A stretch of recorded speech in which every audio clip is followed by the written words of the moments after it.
Amén, amén, amén. Te bendiga, así el vaso. Dios bendiga a mi hermano, mi amigo, el pastor Omar Lugo desde Puerto Rico.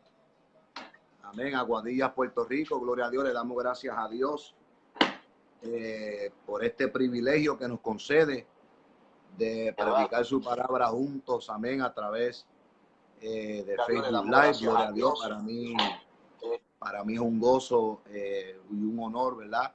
Tener a este hombre de Dios presente aquí en esta hora, en este momento, ¿verdad? Está la gente conectándose. Dios bendiga a todos los que están ahí conectándose. Dios bendiga a los pastores de Jesús. Dios bendiga, amén. Gloria a Dios a todos los que están ahí. Nos mandan saludos desde York, Pensilvania. Amén, gloria a Dios. En esta hora, ¿verdad? Este es tu programa, Tiempos Postreros, gloria a Dios. Mi nombre es Alexis Batista, por gracia y misericordia del Señor. Somos de la Iglesia Roca de Salvación, la cual pastorea Luis Santos, aquí en la ciudad de Reading, Pensilvania. Amén. Vive Jesús. Dios bendiga a mi hermano evangelista Gabriel Morales Antonetti, que está por ahí conectado. Y quisiera pasarle la parte a nuestro hermano pastor Omar Lugo para que así él se presente y nos salude. Amén. Amén, Dios le bendiga a todos, bendigo, amén, Dios le bendiga a todos. Por ahí está mi hermano Antonetti también. Dios bendiga a Batista, que nos conocemos de hace tiempo. Y una bendición compartir, amén, con nuestro hermano Batista. La apreciamos de manera muy especial y para nosotros es una bendición compartir esta palabra de Dios, ¿verdad? Con cada uno de ustedes. Así que nos esperamos gozar en esta preciosa noche del Señor, aleluya, para edificarnos en la santa y bendita palabra. Así que el Señor le bendiga mucho, mucho más. ¿Verdad? Ministros que el Señor nos ha permitido tener una amistad hermosa, amén, con nuestro hermano Pastor Omar Lugo. Y en esta noche, hermano, vamos a hablar un tema muy interesante que yo sé que va a ser de grande bendición a nuestras vidas. En esta noche estaremos predicando bajo el tema la iglesia triunfante en el tiempo postrero. Sabemos, hermano, que nosotros estamos viviendo en el tiempo postrero. Estamos viviendo en el tiempo donde estamos viendo las señales bíblicas cumplirse al pie de la letra. Vive Jesús, como lo dice Mateo 24, como lo dice Primera de Timoteo capítulo 3. Gloria a Dios, como lo dice Segunda de Tesalonicenses capítulo 2. Estamos viendo, ¿verdad? Diversos, estamos viendo las profecías cumplirse, amén, de los principios de dolores. Todo esto indica, gloria a Dios, de que nuestro Señor Jesucristo en cualquier momento levantará a su novia a la iglesia. Amén, gloria a Dios. Y estaremos hablando, ¿verdad?, de la iglesia triunfante en el tiempo postero y estaremos usando Mateo capítulo 16, el versículo 13 en adelante. Amén. Dios bendiga a todos los que se siguen conectando ahí. Gloria a Dios. Mateo capítulo 16 y estaremos dando la lectura, el versículo 13 en adelante. Vive Jesús, gloria a Dios. Ahí usted que está en su casa viéndonos a través Vive Jesús de Facebook. Gloria a Dios, si tiene su Biblia ahí con usted, busque Mateo capítulo 16, versículo 13 en adelante. Dios bendiga a mi hermano, el pastor Jorge Batista, desde Filadelfia, Pensilvania. Dios le bendiga.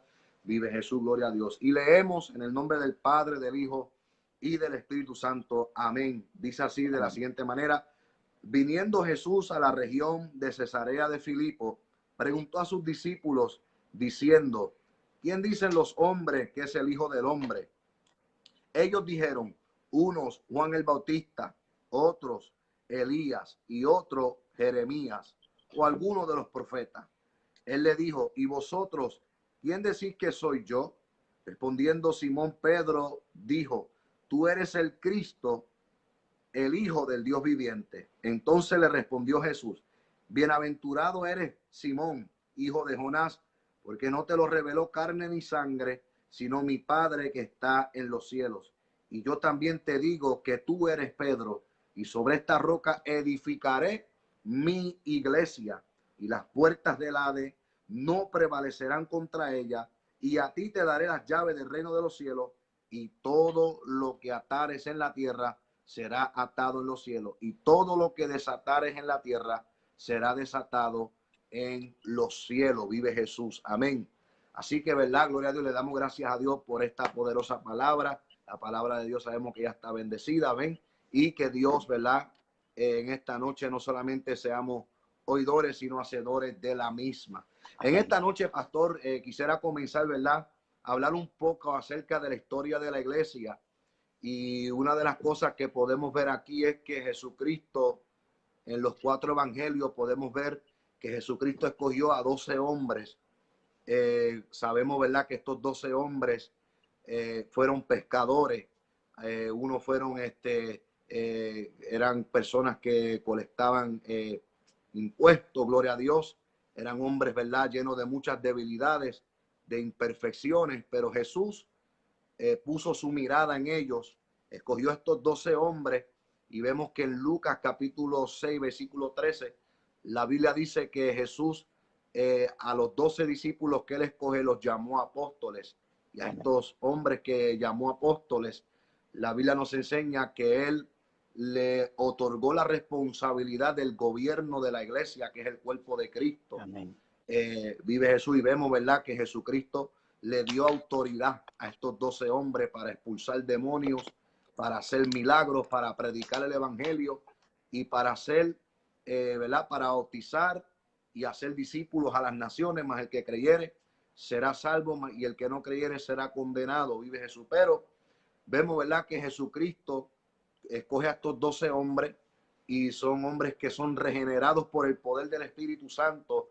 En el libro de los Hechos, capítulo 2, vemos que desciende la promesa, gloria, donde Cristo le dijo que esperaran para que recibieran la promesa del Consolador, el Espíritu Santo. Y allí vemos el comienzo de este cuerpo llamado iglesia. Y cuando leemos el libro de los Hechos, el libro de los Hechos nos registra el comienzo de la iglesia primitiva, de los primeros cristianos, cómo vivían. Eran gente que tenían todo en común. Eran personas que oraban, vive Jesús, ayunaban, gloria a Dios. Y dice la Biblia que a través de los apóstoles Dios hacía señales, milagros y prodigios, y perseveraban en la doctrina de los apóstoles. Vive Jesús. Entonces, el libro de los Hechos nos revela a nosotros una iglesia triunfante, pero una iglesia triunfante contra un mundo lleno de tinieblas, reconociendo que nuestro enemigo, que el Señor reprenda, es Satanás con su ejército de demonios. Vive Jesús. Pero Cristo en Mateo capítulo 16 dice algo muy interesante, porque Jesucristo dice: sobre esta roca edificaré mi iglesia, y las puertas del Hades no prevalecerán contra ella. Amén. Entonces podemos ver que Jesucristo aquí en Mateo 16 nos revela una iglesia triunfante, una iglesia poderosa, una iglesia, gloria a Dios, la cual él la revistió de poder para ganar almas, pero también para desafiar al mundo de tinieblas. Y yo quisiera, ¿verdad?, que pastor, usted nos hablara de la iglesia triunfante del ayer a la iglesia triunfante de hoy. Amén. Amén, amén. Tremendo tema.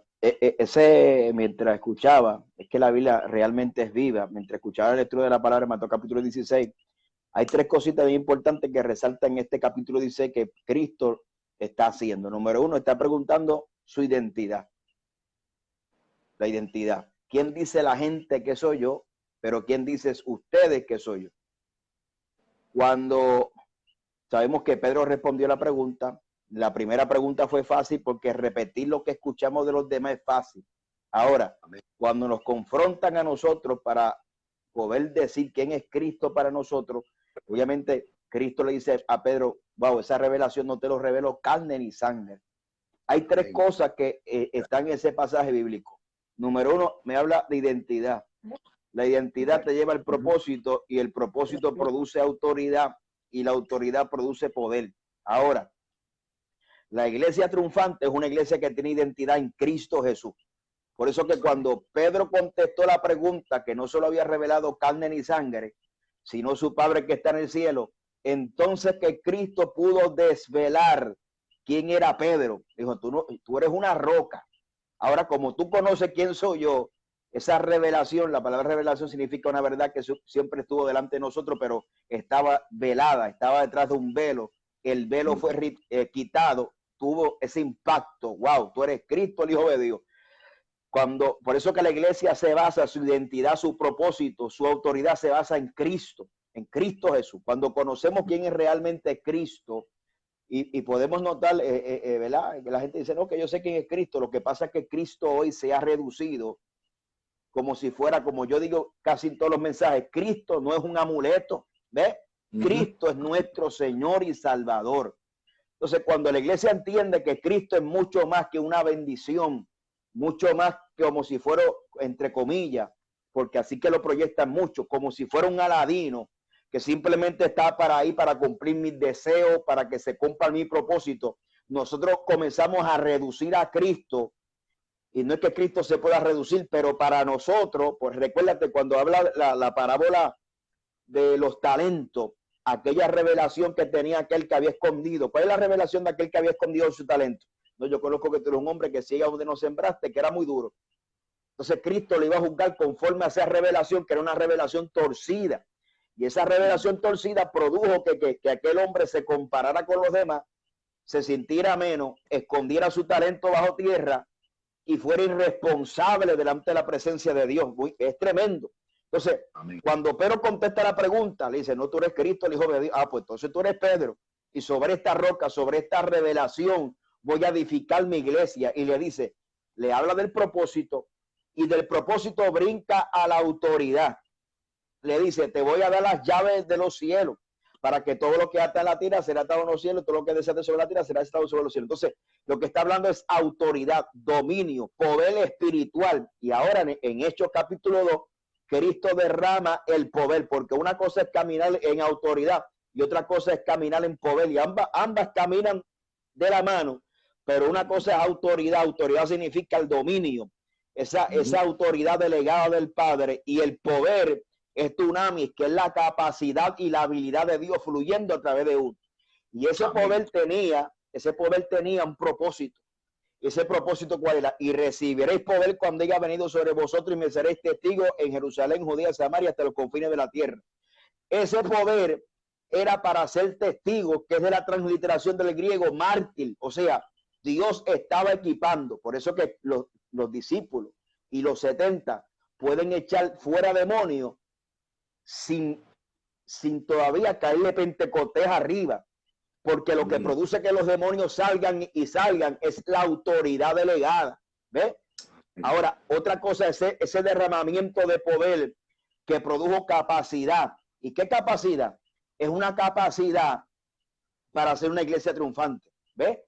Dunamis, capacidad, la habilidad de Dios. Y mártir es una persona que da testimonio a través de su muerte. Ahora, tenemos que definir en el contexto bíblico que es triunfante de acuerdo a la Biblia, y eso es muy importante. ¿Por qué?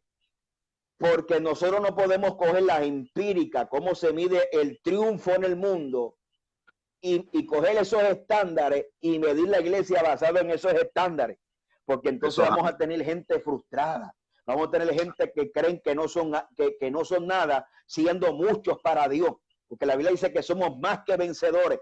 Y esa palabra más que vencedores en Romanos capítulo 8 no depende de la circunstancia, porque una de las naturalezas de la iglesia es que aunque la iglesia pase vicisitudes y pruebas y tribulaciones y pase un sinnúmero de cosas, como quiera la iglesia es victoriosa en Cristo. Alabado sea el nombre de Cristo.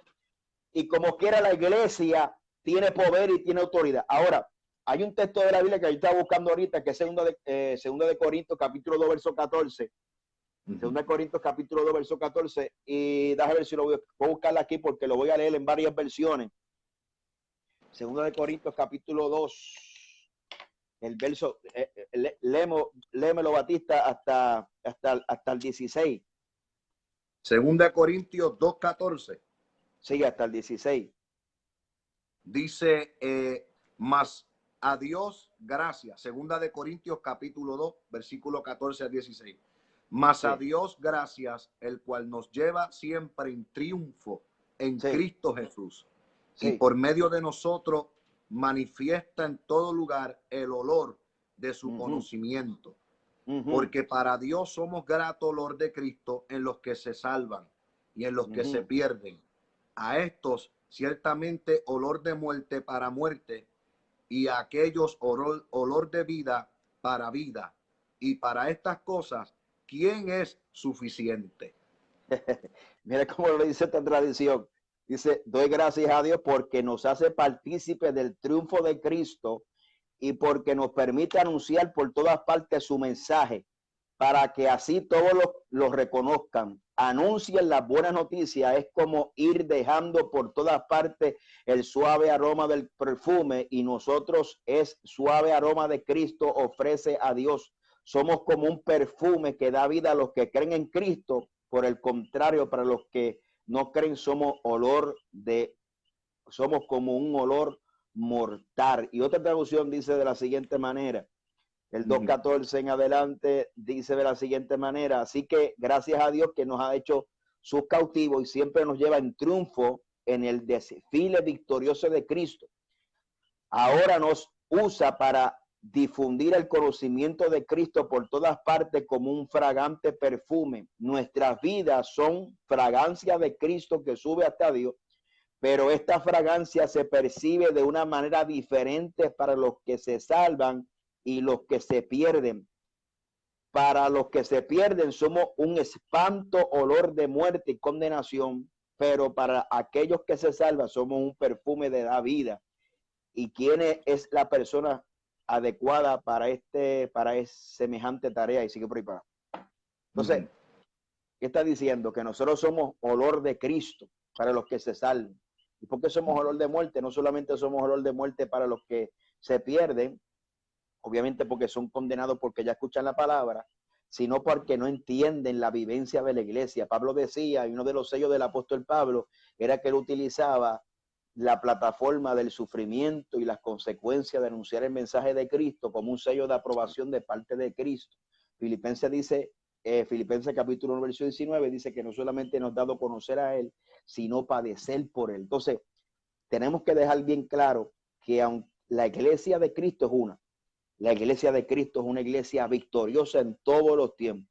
La iglesia primitiva, la iglesia posapostólica, la iglesia del tercer siglo, perseguida, vituperada, comidos por fieras, devorados por leones, pero era victoriosa. ¿Por qué era victoriosa? Porque la victoria del cristiano no es la victoria del mundo. La victoria del mundo es una victoria que se basa en números, empírica, que impresiona, mas la victoria del creyente es una retención de lo que hemos creído en medio de las tribulaciones y pruebas. Podemos permanecer creyéndole a Dios aún en medio de la tormenta, y ese poder que vino el día de Pentecostés y ese conocimiento que tenemos acerca de Cristo, que nos da propósito, que nos da autoridad, y ese Espíritu Santo que está en nosotros nos mantiene siempre triunfante. Ahora, en estos últimos tiempos, en estos tiempos finales, esa iglesia, ahora dentro del concepto iglesia, solo sabemos que dentro de la iglesia de la Odisea y el mensaje de las 7 iglesias habla de unas condiciones de la iglesia,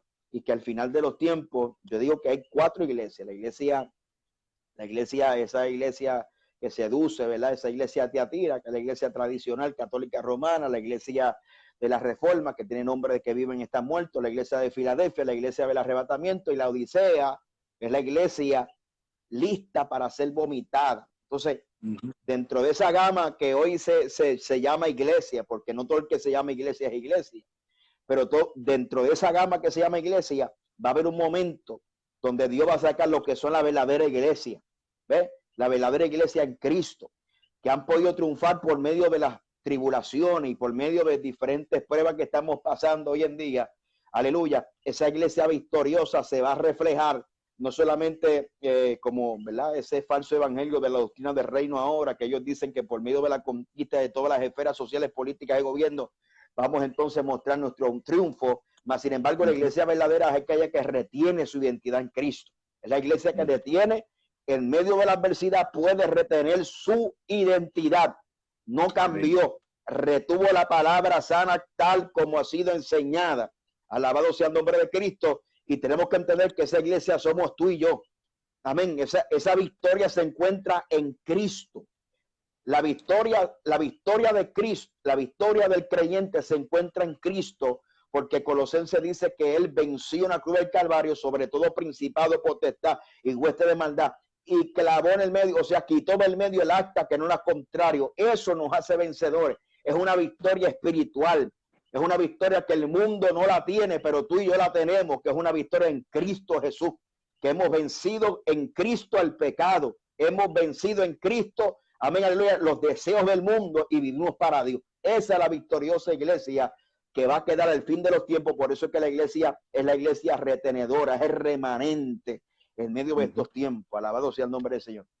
Amén. Oye, pastor, y quería decirte, ¿verdad? Interesante porque tocaste un punto muy importante también, sí, porque hoy en día, en la generación que nosotros estamos viviendo, triunfo se considera cuando se alcanza algo visible, cuando se alcanza cosas terrenales. Entonces, para el mundo, una iglesia triunfante es una iglesia que ha alcanzado números, que ha alcanzado conocimiento, que ha alcanzado un nombre.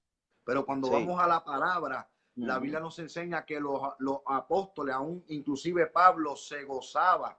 Para Pablo y los apóstoles era una gloria sufrir por causa del evangelio.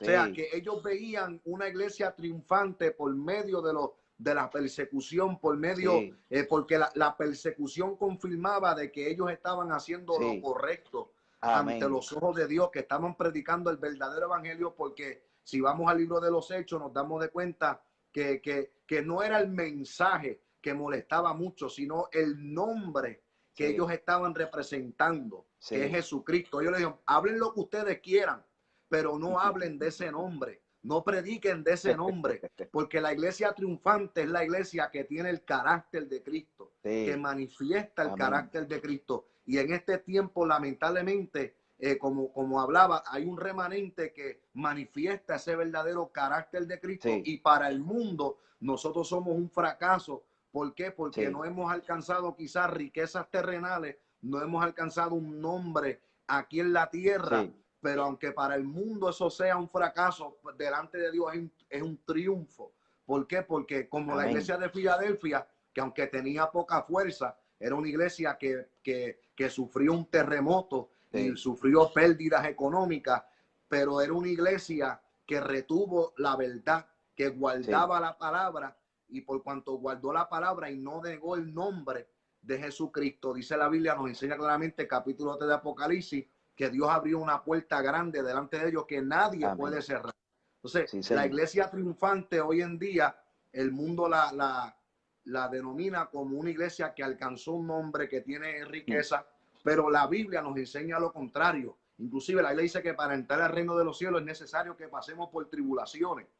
O sea, que podemos ver, puedo usar por ejemplo, en el capítulo 8, cuando comienza la persecución de la iglesia, cuando Esteban es apedreado, que Saulo de Tarso perseguía a la iglesia, la Biblia dice que Felipe huyó a Samaria, y Felipe no huyó a Samaria y no fue a Samaria para hacer una campaña evangelística. Felipe estaba huyendo de la persecución.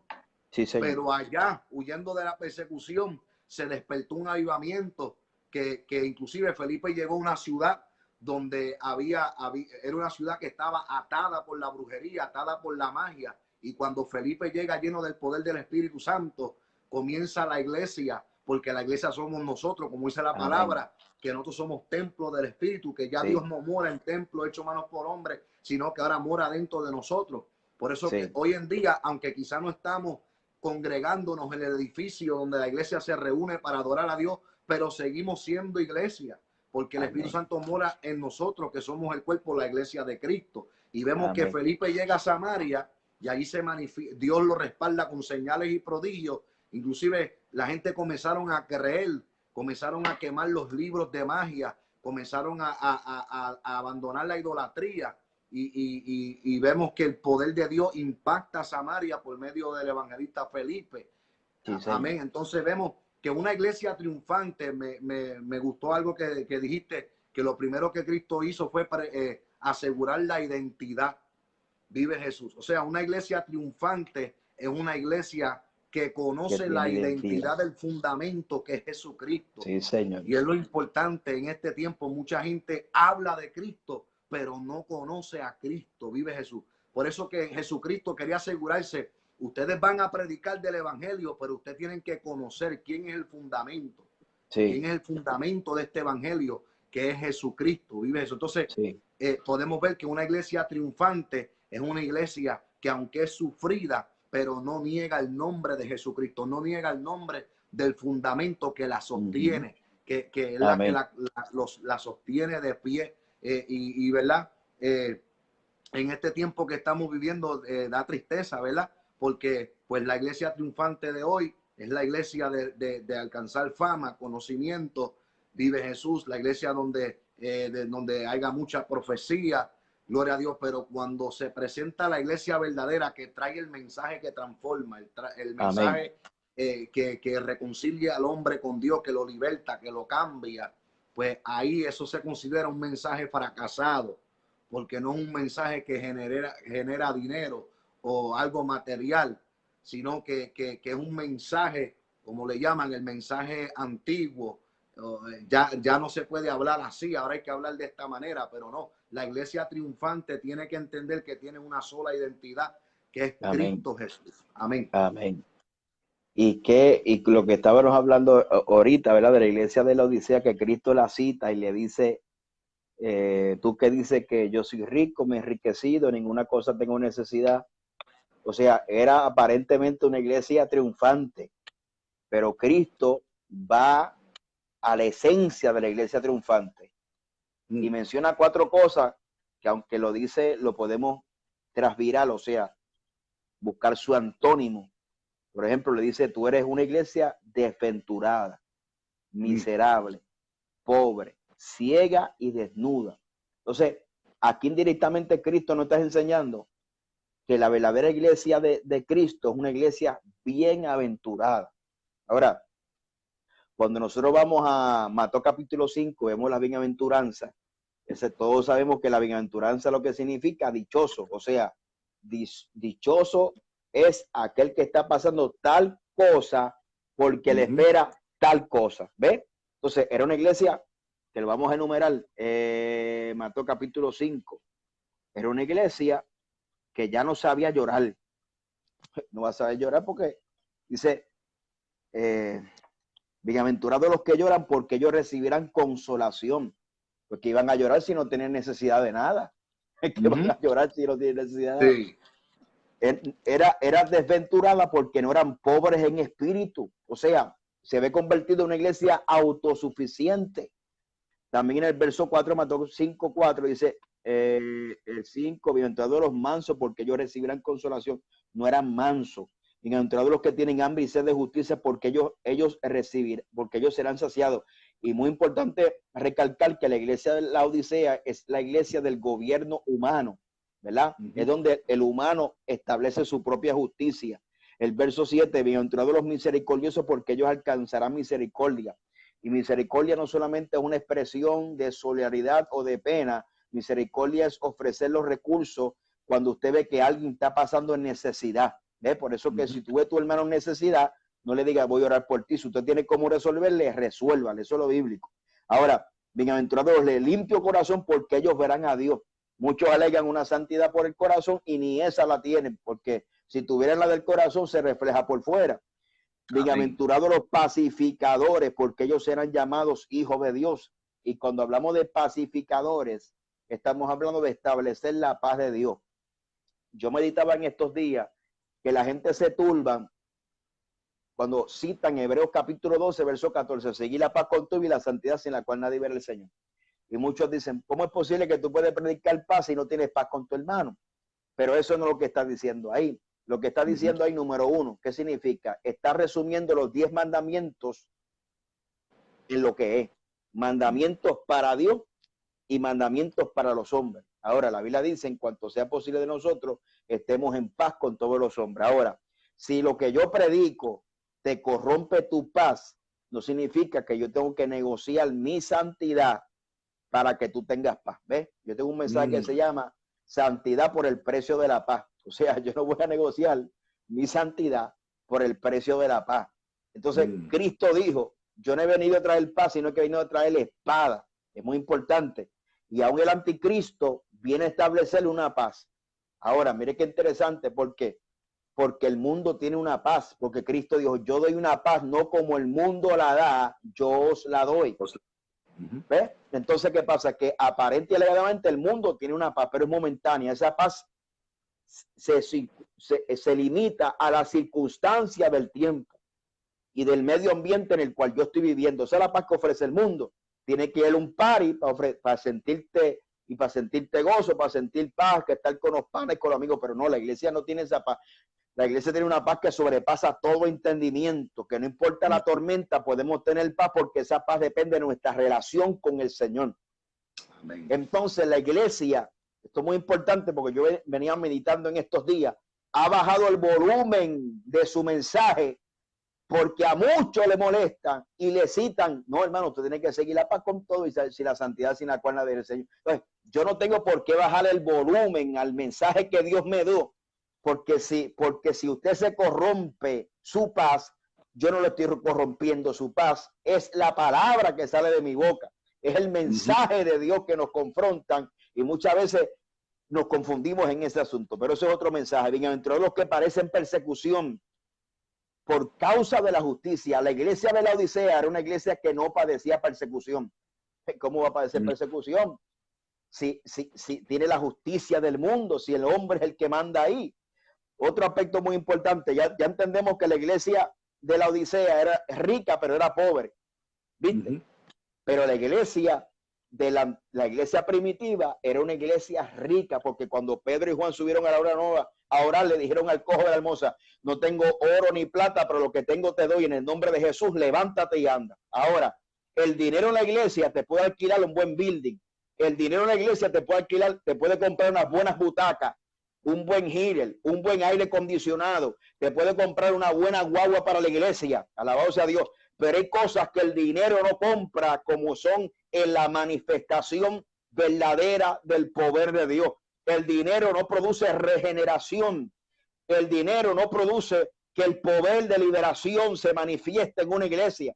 Entonces, la iglesia hemos negociado por el poder económico y hemos negociado la verdadera riqueza que Cristo le está diciendo a la iglesia de la Odisea, que aunque tú tienes poderío económico, eres una pobre. Le está diciendo, eres miserable. ¿Qué significa miserable? Miserable es el antónimo de ser hallado digno, como dice Lucas capítulo 21, verso 38, que veremos para ser hallado digno de escapar de las cosas que vendrán y de estar de pie delante del Hijo del Hombre. Entonces, era una iglesia que era digna de compasión delante de los ojos de Dios, aunque ella se veía poderosa, rica, con membresía gigante, con tantas cosas delante de la presencia de Dios. Nada de esas cosas servía. Y lo más peligroso era que era una iglesia ciega y estaba desnuda, sin cobertura de Dios. Y está vacía porque una vez que la presencia de Dios se va, la ceguera espiritual comienza a manifestarse. Y es un problema porque la visión espiritual, fíjese bien, el problema de la visión no es que tú veas a los demás. El problema de la ceguera es que tú no te veas a ti mismo. La verdadera visión no es discernir en los demás, es discernir de a ti mismo. ¿Ves? Porque ella era incapaz de verse a sí mismo. No era capaz de verse, mas sin embargo su ceguera hacía que se percibiera de una manera distinta como Dios la veía. Y desnuda. ¿Qué era desnuda? Era una iglesia semejante a lo que vivió Eva. Eva y Adán y Eva se dieron cuenta que estaban desnudos cuando la gloria de Dios se fue de ellos y comenzó el pecado. Se dieron cuenta que estaban sin cobertura. Era una iglesia que se había cosido hoja de higuera, ¿verdad? Porque cuando estaban desnudos se cosieron hoja de higuera, que significa las obras de los hombres para tapar su defecto delante de Dios. Entonces hay gente que acuden a obras no dirigidas por Dios, sino dirigidas por los hombres para sentirse bien con ellos mismos. Escuche bien, hay obras que son iniciadas por Dios. La Biblia dice en Efesios capítulo 2 que Dios ha preparado buenas obras en Cristo para que yo camine por ellas. ¿Ve? Una cosa es que yo haga obras mías y otra cosa es que yo camine por las obras que ya Dios preparó, porque la salvación no es por obra, sino es por gracia. pero cuando yo camino por las obras de Cristo, esas obras no son mías, son de Él. Yo simplemente estoy obedeciendo con su espíritu lo que Él me manda hacer. ¿Usted me entiende? Entonces, es importante, porque una de las cosas que hacían los fariseos, yo tengo un mensaje que los otros días no pude predicarlo, y se llamaba los verdaderos religiosos. Porque hoy en día la gente tiran a los religiosos y lo único que sacan de Mateo capítulo 23 de los fariseos es la vestimenta. El problema de los fariseos no era no solamente era la vestimenta, porque solamente eso es un punto. El problema de los fariseos era que hacían obras públicas para ser vistos por los hombres. Cristo los reprendió en el Sermón del Monte por orar en público, por ayunar públicamente y dar limosnas públicamente, porque era el perfecto disfraz para ocultar lo diablo que eran. ¿Ve usted? Era tremendo diablo, pero por eso es que la apariencia de piedad muchas veces va mucho más allá de la ropa, porque no solamente yo puedo aparentar algo que yo no soy con la ropa, yo puedo aparentar algo que yo no soy con las obras, con lo que yo hago. Y entonces esas son las hojas de la higuera que muchas veces la iglesia acude sabiendo que están mal en otras áreas, haciendo estas cosas se sienten bien. O sea, nosotros observamos que hay gente que son mega liberales, pero usted me dice, no, pastor, es que esa gente hace obras. Pues claro, pero una cosa no invalida la otra, porque el evangelio es una totalidad del evangelio. El evangelio no es vivir segmentos del evangelio, el evangelio es para vivirlo completo, y no podemos invalidar una palabra por otra que cumplen bien, mas sin embargo, si las otras no están cumpliendo, una otra se invalidan. Es como si no estuvieran haciendo nada delante de la presencia de Dios. Por eso es muy necesario vivir el evangelio completo. Alabado sea Dios, de Génesis a Apocalipsis completo, porque ahí es que está la victoria de la iglesia. Alabado sea Dios. Amén. Así mismo, amén. Ahí está el problema, que cuando se vive un evangelio incompleto, que era el problema que estaba teniendo la Odisea, que era el problema que estaban teniendo las iglesias del Apocalipsis, que es tremendo, que de las 7 solamente 2 no fueron reprendidas, sino que fueron elogiadas por el Señor, fueron alabadas por el Señor, porque estaban haciendo lo correcto, aunque tenían poca fuerza. Vive Jesús, pero y es interesante porque cuando yo comencé a estudiar profundamente la iglesia primitiva, que se conocía como la del camino, era una iglesia que cuando oraba las cárceles se abrían. Era una iglesia, bueno, que cuando se reunían a orar, dice que el lugar donde estaba temblaba. Era una iglesia que tenía una fe ciega al poder de Dios. O sea, y una de las cosas que, si vamos al libro de Mateo, cuando presenta a Juan el Bautista, yo comencé a meditar por qué la gente creía mucho en el mensaje de Juan el Bautista. ¿Por qué? Porque en Juan el Bautista, cuando lo presenta como vestido de pelo de camello y el cinto de cuero, y su comida era langosta y miel silvestre, eso es una representación de que en Juan el Bautista se manifestaba no solamente, él predicaba el mensaje del reino de los cielos, sino que en él se manifestaba la característica del reino de los cielos. Por eso la gente le creía su mensaje, porque no solamente predicaba de arrepentidos y convertidos que el reino de Dios se ha acercado, sino que en Juan el Bautista se manifestaba el testimonio de que verdaderamente era un hombre de Dios escogido para predicar y preparar el camino al Mesías. Lo mismo es con la iglesia triunfante. La iglesia triunfante tiene que entender que más especialmente en este tiempo postero, porque en estos momentos esta pandemia le ha traído mucho pánico a mucha gente. Estoy seguro que hay gente que han soltado el arado, se han ido atrás, se han ido corriendo porque le han tenido miedo a esta pandemia que se está manifestando. Imagínense cuando llegue la persecución, porque Cristo nos habla en Mateo 24 de que también la iglesia va a ser perseguida. Los apóstoles experimentaron persecución. A Pablo lo decapitaron, a Pedro lo crucificaron boca abajo, vive Jesús. Vemos que ciertos apóstoles fueron mártires, ellos padecieron por el evangelio. Entonces, una de las cosas es que lamentablemente en este tiempo se enseña que la iglesia triunfante no sufre. La iglesia triunfante es una iglesia que controla a Dios y hace con Satanás como ellos quisieran. Y eso Sí. no es así. Eso no es así, porque aún la misma Biblia nos enseña que tenemos que respetar las autoridades, ¿verdad? Reconocer de que aquí el grande es Jesucristo, Amén. el fundamento. Y como dice Pablo, que tenemos que velar cómo sobreedificamos sobre Sí, ese Señor. fundamento. Entonces, la iglesia triunfante de este tiempo, como tú hablabas acerca de seguir la paz con todo y la santidad, que muchos usan ese texto fuera del contexto de lo que verdaderamente quiere decir, porque sí tenemos que ser una iglesia unida, Claro. tenemos que ser una iglesia, ¿verdad? Que tenemos que amarnos los unos a los otros, suplir la necesidad los unos a los otros, y como dice la palabra, vive Jesús, ¿verdad? Que la iglesia primitiva tenía esta costumbre, ellos suplían la necesidad del prójimo, se ayudaban los unos a los otros, ninguno tenía necesidad porque todos lo tenían en común, o sea que había una armonía, había una unión, no solamente en lo visible, sino estaban unidas en el espíritu. Cuando había alguien en peligro, oraban para que Dios librara a esa persona del peligro, como el ejemplo con Pedro. Cuando Pedro cayó encarcelado, la iglesia se unió a orar y las cárceles se abrieron. Hoy no, hoy es sálvese quien pueda. Hoy es sálvate como tú puedas, vive Jesús.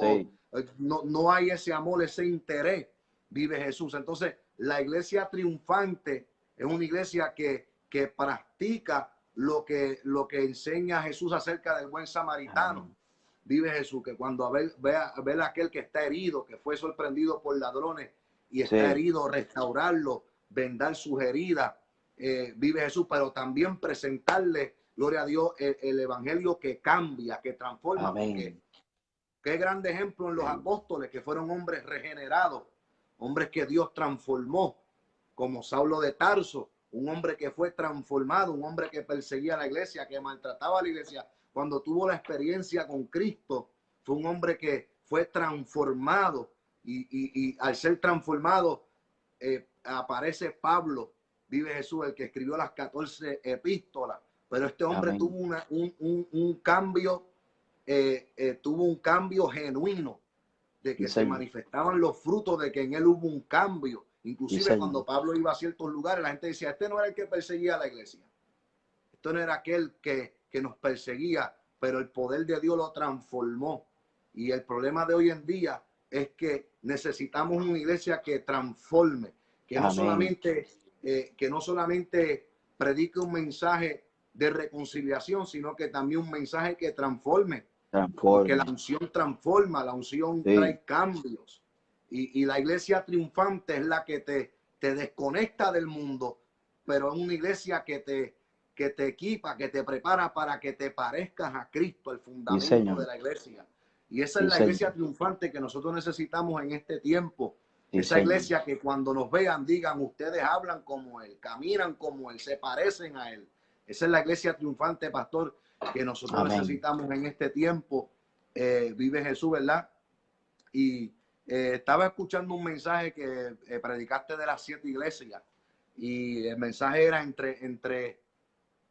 yo creo que era entre Sardis y Laodicea y una Filadelfia.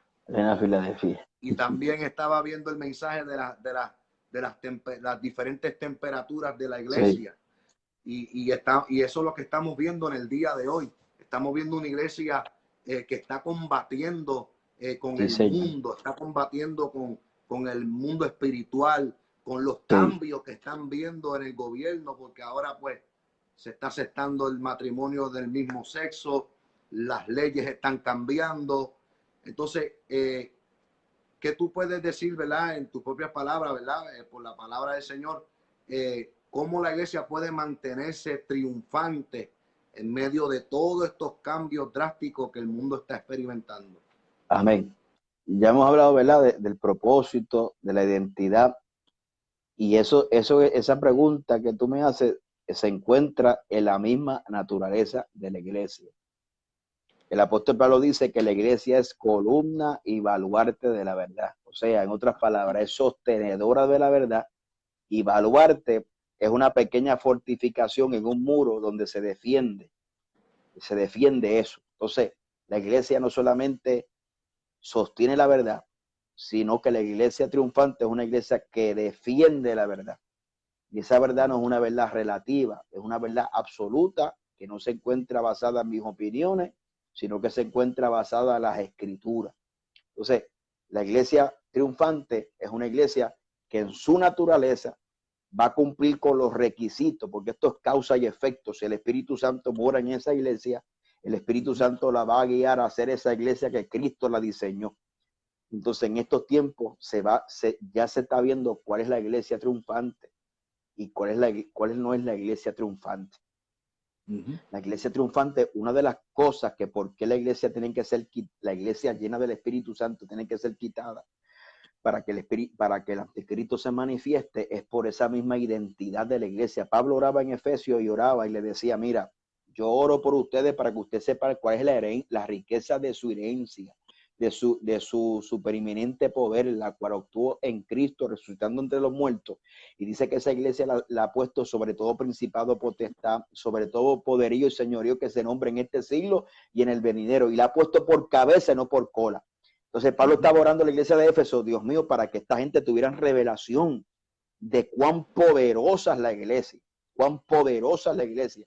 Yo en estos días le preguntaba a uno de los detractores del arrebatamiento pretribulacionista, le pregunté, pues entonces, ¿qué es lo que sí significa ahí que ahí en Tesalonicense, que lo que impide que se manifieste hasta que a su vez se ha quitado el medio? Él decía, no se sabe, pero no es la iglesia.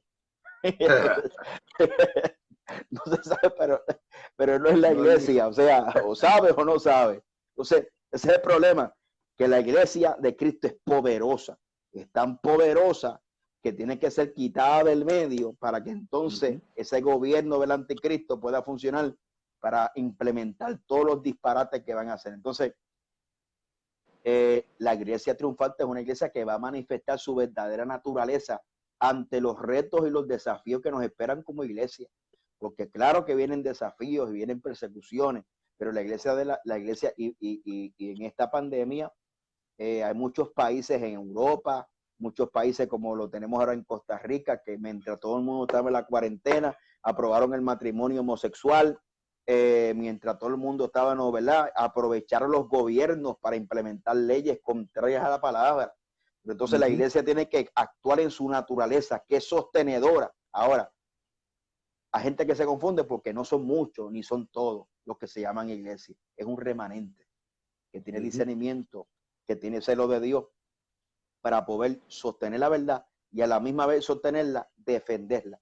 Entonces, en medio de los tiempos finales, esa naturaleza de la iglesia va a ser más evidente en unos pocos porque se va a reflejar el remanente del montón. El montón no le interesa que si abran las iglesias, no abran las iglesias, que si... la iglesia del montón no le importa eso porque ellos están cómodos en las casas. Y eso es una de las cosas que yo hablaba anoche en un live, que aunque nosotros estamos en nuestras casas y somos la iglesia, la naturaleza de la iglesia es coinonía porque la palabra iglesia significa asamblea y significa una reunión.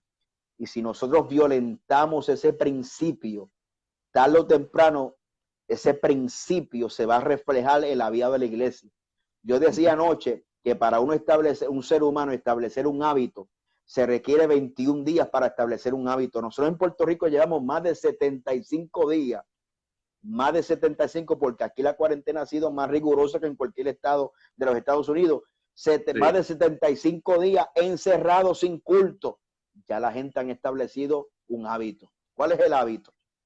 Que ahora se le va a hacer, mire, se le hace tan difícil que ya nos dieron luz verde para abrir los templos y hay gente que no quieren ir, aunque no tengan ningún tipo de riesgo o que sean vulnerables, porque si yo puedo ir a Walmart con mascarilla y tomar las medidas de precaución, yo también en un templo puedo tomar las medidas de precaución para no contaminarme y mis garantías espirituales de que Dios protegerme están garantizadas porque yo estoy actuando no a lo loco ni tentando a Dios, sino que entiendo mi naturaleza, la naturaleza de congregarme, y estoy siendo prudente, me pongo mi cosita, mi acá, mi hand sanitizer y todo eso, y nos congregamos como iglesia, pero van 75 días. Y la iglesia verdadera tiene deseo de congregarse. Pero la iglesia, mira, hay 3 clases de iglesia. Los que no se congregan, dicen que son iglesias. Los domingueros, que dicen que son iglesias. Y los que van todos los comprometidos. Los domingueros se unieron a los que no van a la iglesia. Porque los domingueros iban para cumplir, ¿ves? No iban por compromiso. Iban para apaciguar su conciencia. Mas ahora se ve la distinción de que la iglesia verdadera quiere congregarse y hay un reclamo, por lo menos aquí en el contexto de Puerto Rico, pues hay un reclamo y gracias a Dios que nos permitieron hacer 2 días de culto. Pero básicamente eso es lo que tenemos, así que ya yo estoy aterrizando el avión, Batista, alaba la gloria en esta hora. Amén, amén. No, claro, Somos la iglesia victoriosa. Amén, claro que sí. Bueno, la iglesia, la Biblia dice claramente en Efesios 5 que somos la iglesia gloriosa, sin mancha, Amén. sin arruga. Amén. Y como estabas hablando acerca de las restricciones, mi pastor ayer, anteayer, nos habló porque aquí pues todavía esto está fuerte por acá. Y verdad, estamos ansiosos de que abran los templos, pero con restricciones, pero como tú dices, pastor, que la gente se atreve a ir a Walmart con mascarilla, con las precauciones para ir a esos lugares, pero con miedo a congregarse. ¿Y cómo entonces será cuando venga la persecución? Por eso, y yo hablaba con mi esposo ahorita y le decía eso, le decía, esta pandemia ha causado terror, imagínense cuando llegue la persecución. El pastor nos testificó de que un pastor en Nueva York estaba dando culto y se le metieron a la iglesia, le dieron una multa de $10,000 a él, una multa de $10,000 a la iglesia y $500 de multa a cada miembro. Y le cerraron la iglesia y no puede volver a pastorear más. Qué terrible. O sea, que ahí vemos ¿cómo es? Una antesala de lo que es la persecución. Que prenda al diablo. Qué terrible. O sea, que la iglesia va a ser perseguida y solamente la iglesia triunfante bíblica es la que va a poder resistir la persecución que viene. Porque como estabas hablando ahorita, el mundo se está preparando para un nuevo orden mundial. El anticristo ya está deseoso de tener el dominio, de tener el control. Pero como dice la palabra, por el momento hay una iglesia llena del poder del Espíritu Santo que lo detiene. Vive Jesús. Entonces, esa iglesia triunfante en este tiempo postrero no puede olvidar su identidad, no puede olvidar su fundamento, su posición. Vive Jesús, ¿verdad? Ahorita el pastor Omar Lugo estaba leyendo las bienaventuranzas, pero si leemos, ¿verdad? Del versículo 13 en adelante habla de que la iglesia es la sal de la tierra y que somos la luz del mundo. Amén. O sea, que aunque todo esto esté pasando, la iglesia triunfante tiene que seguir alumbrando y tiene que seguir siendo la luz del mundo y la sal de la tierra. No podemos olvidar nuestra identidad, que somos nación santa, pueblo adquirido por Dios. Así que, pastor, me he gozado tremendamente. Gloria a Dios. Esto hay que seguir haciéndolo, gloria a Dios. Comenzamos la semana pasada hablando, ¿verdad?, acerca de la función del Espíritu Santo en el tiempo postero con el pastor Gabito Rodríguez. Amén. Hoy, ¿verdad?, estuvimos con usted, pastor Omar Lugo.